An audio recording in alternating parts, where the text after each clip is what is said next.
Alright, hello guys. This is Heather here. I'm going to be starting my top 10 video games of 2017. I just want to quickly say that some of the video games I played on this channel may have been before 2017, like maybe it was like late 2016. I decided to go ahead and keep them on the list just because most of the games that I'm nominating are indie games, either on itch.io or like they're on Steam, but it's not like a AAA company. So I'm gonna go ahead and keep it on there just because just to get them some publicity and stuff like that. So I didn't quite fact check all of them, but I have at least played it and I found it in 2017, and I'm pretty sure all the games I found were from 2017, but I could be wrong. Again, it could be like a late 2016 game or maybe like a 2015. I don't know, but we're gonna go through it anyway. So I'm gonna do the AAA games first because I'm gonna put them lower on the list just so that the indie games get more of a spotlight.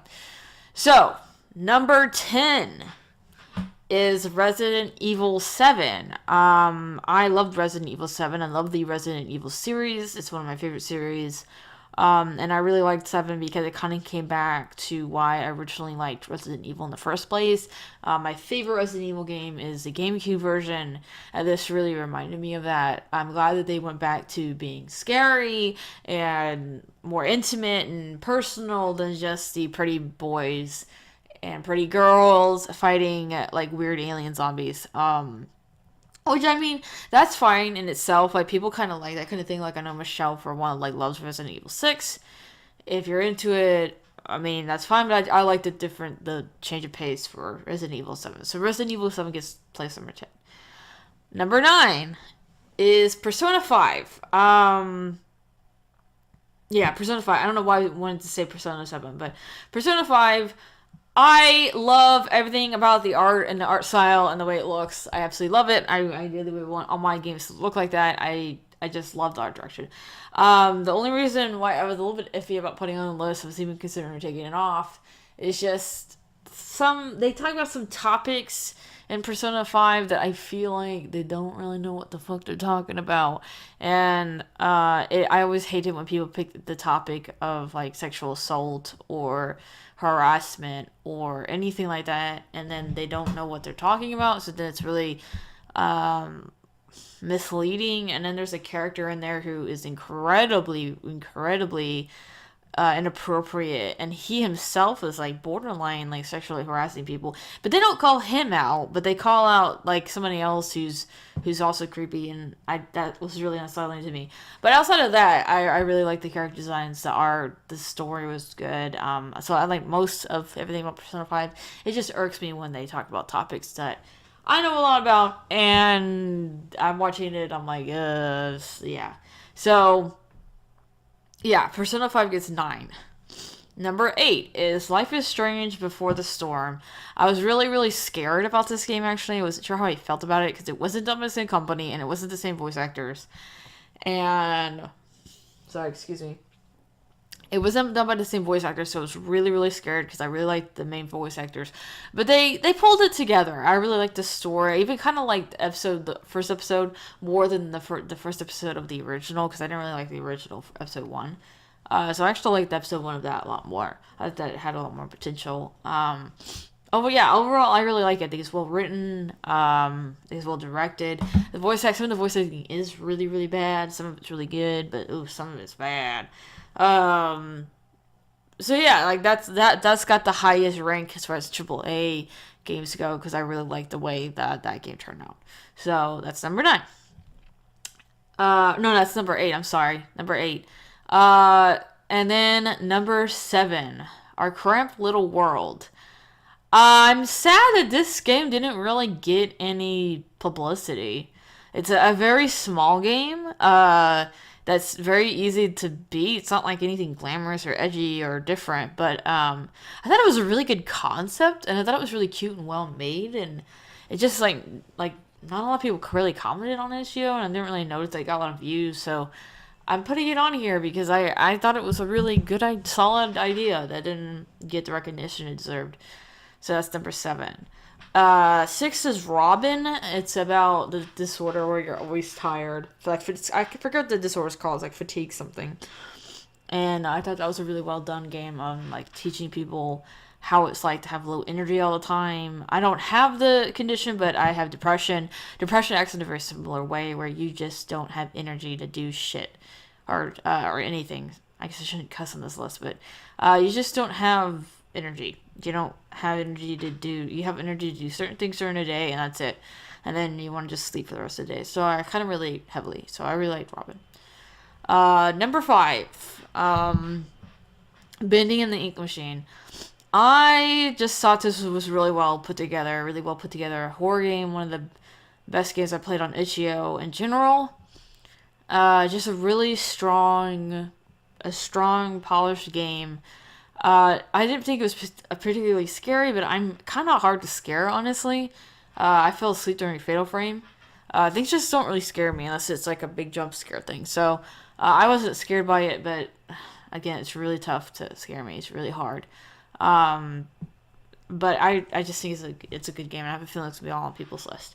So, yeah, number 5, Vinny and the Ink Machine. Number 4, One Week, One Room. This really, like, stuck with my mind for a while after I played it. It's so weird and different, and it has, like, a weird style, and it's really unsettling and, like, sad, and, like, I don't think I even beat the game right, and that made me really sad. I had to look up the right ending. But I think it really has a lot of potential to be something really cool. I think that the developer has a lot of potential to make like really awesome games.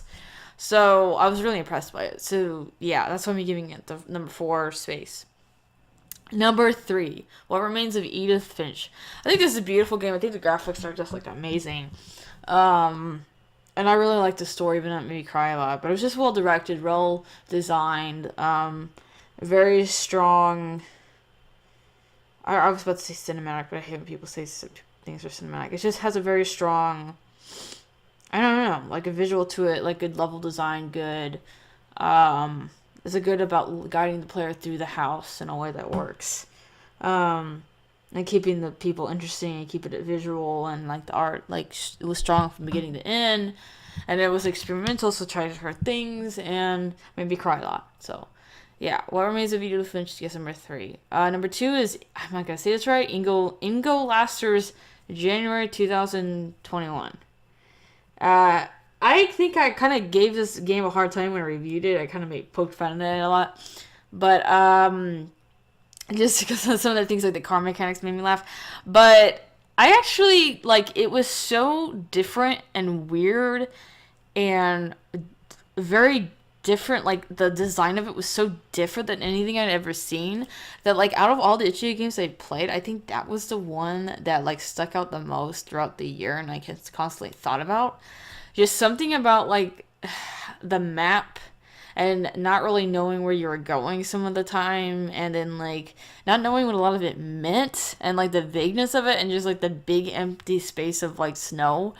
Like it just really like I kept thinking about it because like games nowadays, a lot of the games are just kind of the same. Even indie games are kind of the same.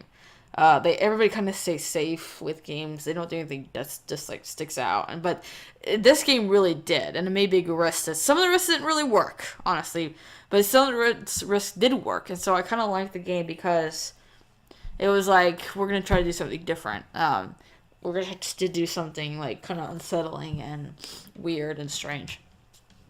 And so I kind of like I feel like that was a good. The only reason I didn't get number 1 is because I just liked the one the most. Like I really liked what the game I gave number 1.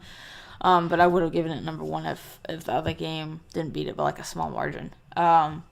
So yeah, number 2 goes to Ingo Laster's January 2001. 21. Sorry.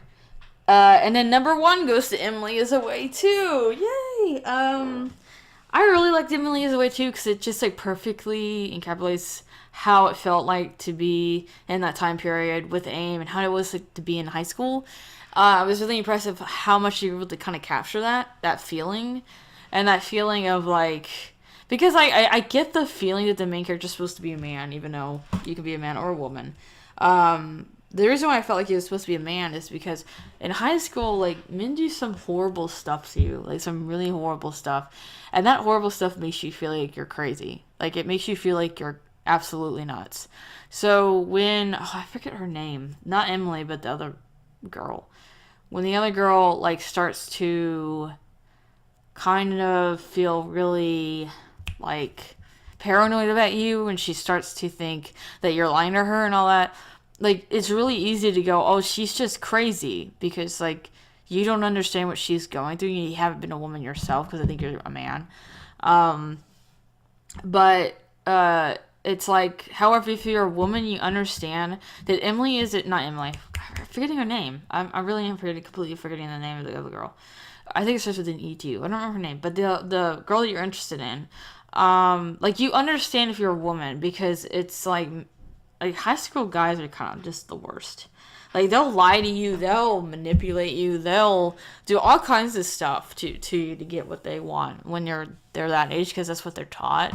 Like, a lot of like teen movies, and just like even parents, like even dads will teach their sons to be like this in high school, to be real toxic. Like, oh no, you need to get laid, you need to do whatever you need to do to get laid, man.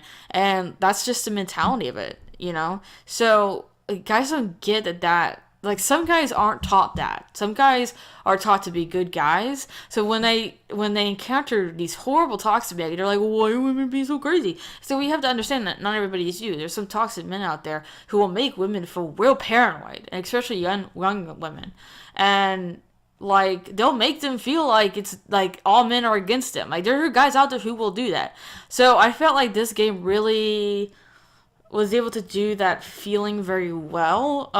But then again, it didn't quite like make it clear why Emily, not Emily, God damn, I keep calling her Emily, the other chick. I keep like, it really makes it seem like they're crazy, and that's the whole thing I don't like about the game, is that it's not really like clear to the audience. Like, hey, she's not crazy. Like, these guys are just fucking dickbags, and then you'll see a bunch of these good, like, quote quote good guys on YouTube, be like, oh, I'm so crazy, or whoever says she's really crazy. And they don't want to sit there and go, but why is she acting the way she's acting? And like, as a girl, like, if I was a girl in that exact same situation, it would probably be different. Like, I would say different things than what I was forced to say, like, because I would understand. I'd be like, hey, whatever her name is, like, I should just call her something. Let's call her like Ada. Like, I'm like, hey, Ada, like, I know, understand that you're real, like, not sensitive, it's not, you shouldn't say sensitive, but I understand that you're real hurt right now, and this is really confusing right now, but can we talk in person about this, or, like, can we really, really sit down and talk about it? Or, like, if after the fight, maybe wait, like, a week or two and just say, hey, I know you may not want to talk to me right now, but I want to just touch base with you and just be like, hey, can we please talk about it? I just want to make sure you're okay. And if she still doesn't want to talk to you, even after you say sorry, then yeah, you're just gonna have to just back off and say that's it. But I wouldn't do what they did and be like, I don't know, like, the person kept saying things that were like insensitive. And like, not like an appropriate thing to say to someone who's really hurt and vulnerable, who thinks you did something wrong, and like, they weren't like, it wasn't like appropriate way of saying it. But it also kind of makes sense, because I feel like people in high school don't know how to deal with the situation, so they say stupid stuff. Like, I look back and I go, why did I say that? Like, why did I do that? Like, why did I react that way? I could have reacted to it differently and saved the friendship, but I acted like a big douchebag because I'm an emotional, like, young teenager, and I don't understand that I'm being a douche. So it kind of makes sense. And I guess that, like, the game was trying to put you in that frustrating position of, like, not being able to say what you want to say, which I get. Like, you can't say what you feel like is ideally the best thing to say. But yeah, long-winded reason why I liked it, but I liked the psychology of it and all that. Oh, I forgot to put, you know what game I forgot to put? I'll put it in honorable mentions, because I completely forgot about it. Night in the Woods. I don't know why I didn't put that on the list at all. Well, okay, honorary mentions, there's two of them, actually. Honorary mentions is going to be Night in the Woods, which is just completely, maybe I'll tie it with something. Well, Night in the Woods. I'm going to tie it with Bending in the Ink Machine. I'll be number 5. Because I didn't like the ending of Night in the Woods. like at all. I hated it actually. I thought it was really dumb. But so number 5 would be tied Night in the Woods, and then the honorary mention, because it's not done in 2017, is, but however it was canceled in 2017, was Moiri, or how do you say it? Moiri. I'm gonna give it to it because it got canceled. It's no longer on Steam anymore in year 2017, and that's a damn shame because it was a really cool game. And I thought it was really interesting. I'd never have given it a chance if it wasn't for this channel. Like, I would have been like, oh, it looks weird. But I really liked it. Like, I would have given it number 1 if it was done in 2017. But it wasn't, so I technically really can't. And I'm pretty sure there's another game on here that was in 2017, but whatever. But it was so far back, I couldn't give it to it. Like, it's 2013. So I couldn't even be like, oh, well, it's 2016. It was really far back. So it's a kind of an old game. By this point. So I couldn't, but I feel really bad that it got taken off. I think that's stupid and it sucks, and it was taken off because of hackers. Apparently hackers ruined the game. Way to go, hackers! Thanks! So, God, I would recommend it to you guys. Like, go play it if you haven't played it. It's like such a cool game. But you can't now. I guess go watch my video, my playthrough of it. I guess I put it in the description. I'll put all the my let's plays of each game in the description for anybody who wants to see them. But I'll put up Mora too, however you say it, because that was such a cool game, and I feel so bad that like it's got taken down. That is so stupid. I'm so angry about it. I went to go look it up. I literally looked it up right now today, like before I made this list, because I was like, well, let me make sure it was what date it came out. Because if it was 2016, I'll give it to it. And I was like, then I found out it was 2013. But then I was like, well, wait, it's not on Steam anymore. What happened? Like, am I putting the name in wrong? And I looked it up, and they were like, no, hackers, like, put down the game. And I'm like, what the fuck? So, it's really disappointing. So I was like, well, I should mention it anyway, because it was taken down. so upsetting. But anyway, this is the top 10 of my list. It's the games that I felt like were listed up this year. Again, I mostly focus on the indie games, not really AAA games. Not that Life is Strange is even AAA, it's more like a AA, but whatever. It's still like a big enough budget. It's like Square Enix was kind of behind it too, so it was big enough of a group that I was like, I put it with the AAAs. But yeah, I hope you guys like it, and I hope you guys check out all the games I have mentioned. Again, the videos will be in the description if you want to like check it out or buy it or whatever. Please do, or check it on itch.io or whatever. Because these guys really need the views and the downloads or the buys or whatever. So I'll see you guys later, and hopefully I'll be uploading a lot more stuff because I have been on vacation, and so I haven't uploaded in like a month or two. So I'll see you guys more. Like, you subscribe if you like this, and I'll see you later. Bye. Hello guys, if you like this video, please consider checking out my game Vacant. It's free right now off of itch.io in early access. I would really love to hear you guys' feedback and comments and all that jazz. The link will be in the description if you want to see more.